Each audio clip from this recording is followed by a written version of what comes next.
அமிர்தாஞ்சலி ஸ்கூலா? Yes ma'am. நான் MLA பேசுறேன். மேம் சொல்லுங்க மேம். என் பையனுக்கு உங்க ஸ்கூல்ல அட்மிஷன் போடணும். ஓகேங்க மேம், போட்டுக்கலாம். உங்க ஸ்கூல்ல மெயினா என்னென்ன லாங்குவேஜ் கத்து கொடுக்குறீங்க?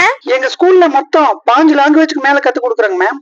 அதுல மெயினா இங்கிலீஷ், ஹிந்தி கம்பல்சரி கத்து கொடுக்குறோம் மேம். பிரெஞ்சு கூட கத்து கொடுக்குறோம். அது வந்து உங்களோட ஆப்ஷனல் தான். இந்த ஆப்ஷனல் எல்லாம் ஒண்ணும் வேண்டாம். முடிஞ்ச வரைக்கும் எல்லா லாங்குவேஜும் என் பையனுக்கு கத்து கொடுங்க. Okay ma'am. எங்க கட்சிக்காரன் ஸ்கூலே நிறைய இருக்கு. இருந்தாலும் உங்க ஸ்கூல் பக்கத்துல இருக்கறனால உங்க ஸ்கூல்ல கொண்டு வந்து சேர்த்துறேன் பையனை. Okay ma'am.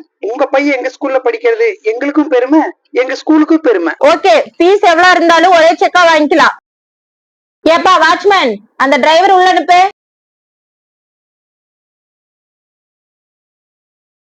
மேடம் வர சொல்லிருந்தீங்களாமா? நீ நம்ம கட்சியில தானே இருக்கிற? ஆமாங்க மேடம். நாளைக்கு நம்ம கட்சியில இந்தி திணிப்பு போராட்டம் நடத்துறோம். ஒரு 1000 பேரையாவது கூப்பிட்டு போராட்டத்துக்கு வந்துரு. மேடம் இப்ப எல்லாம் 200 ரூபாய்க்கு யாரும் வரமாட்டேங்கிறாங்க. 500 ரூபாய்க்கு மேல கேக்குறாங்க. 1000 ரூபாய் கூட கொடுத்துடலாம், விடு. சரிங்க மேடம். மேடம் இது எதுக்கு போராட்டம்னு தெரிஞ்சுக்கலாமா? அதெல்லாம் உனக்கு எதுக்குப்பா? கூட்டிட்டு வானா கூட்டிட்டு வர வேண்டியதானே. இப்ப எல்லாம் மக்கள் கேள்வி கேட்க ஆரம்பிச்சிட்டாங்க. எதுக்குன்னு சொன்னாதான் போராட்டத்துக்கே வர்றாங்க. அப்படியா? இப்போ மத்திய அரசு மும்மொழி கொள்கையை கட்டாயப்படுத்துறாங்க. நம்ம நடத்துற அரசு பள்ளியில இந்திய திணிக்க பாக்குறாங்க. அப்படிங்களா மேடம்? ஆமாப்பா. இப்ப நம்ம ஒரு ஹோட்டலுக்கு போறோம். அங்க நமக்கு என்ன வேணுமோ அதை நம்ம தானே கேட்டு வாங்கி சாப்பிடுறோம். அது என்ன ஹோட்டல்காரன் கொடுக்கறத நம்ம வாங்கி சாப்பிடுறது? அதனால நம்ம பசங்க என்ன படிக்கணும்னு நம்ம தான் தீர்மானிக்கணும், அவங்க தீர்மானிக்க கூடாது. அதனால நம்ம உயிரே போனாலும் இந்த இந்தி திணிப்பை தடுத்தே ஆகணும். மேடம் ஒரு சந்தேகம். மும்மொழி பாடத்திட்டம்னா என்னங்க மேடம்? 3வது மொழியா இந்திய நமது அரசு பாடத்திட்டம் சேர்த்தணுமா? அவங்க சொன்னா நம்ம சேர்த்துக்கணுமா? இல்ல மேடம், நீங்க சொல்றது தப்பு. இந்த மும்மொழி பாடத்திட்டங்கிறது எப்படி ஆரம்பிச்சது தெரியுங்களா? ஓ, எனக்கே நீ பாடம் நடத்துறியா? சரி, என்ன நீ சொல்லு. இன்னைக்கு இந்தியாவுல சிபிஎஸ்இ ஸ்கூலை தவிர்த்துட்டு மத்த பள்ளிகள்ல படிக்கிற எல்லா மாணவர்களும் படிக்கிற படிப்பு அவங்களோட எதிர்காலத்துக்கு வாழ்வியலுக்கு சம்மந்தம் இல்லாத படிப்பு.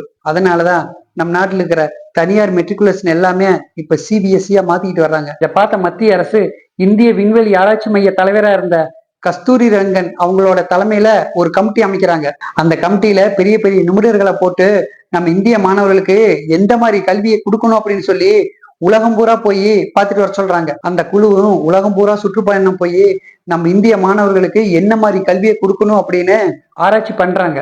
திரு கஸ்தூரி ரங்கன் அவர் தலைமையில வந்த நிபுணர் குழு அவங்க உலகம் பூரா செஞ்சு ஆராய்ச்சி பண்ணதை ஒரு அறிக்கையா தயார் பண்ணி நம்ம மத்திய அரசு கிட்ட கொடுக்கறாங்க.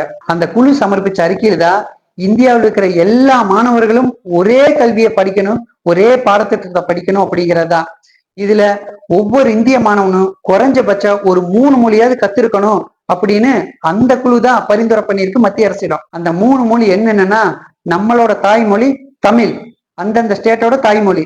2வது உலகம் பூரா இருக்கிற ஆங்கிலம். அந்த 3வது மொழி அந்தந்த மாநில அரசோட விருப்பமான மொழி தான். இதுல எங்க மேடம் இந்தி வந்தது? இங்க நம்ம மாநில கல்வித்துறை என்ன பண்ணன்னு தெரியுமா? அதே மாதிரி நிபுணர்களை போட்டு இங்க ஒரு கமிட்டி அமைச்சு 3வதா நம்ம மாணவர்களுக்கு என்ன மொழி தேவையோ அதை கண்டுபிடிச்சு அதை பாடத்திட்டத்துல கொண்டு வந்து அவங்களுக்கு கத்துக் கொடுக்கணும்.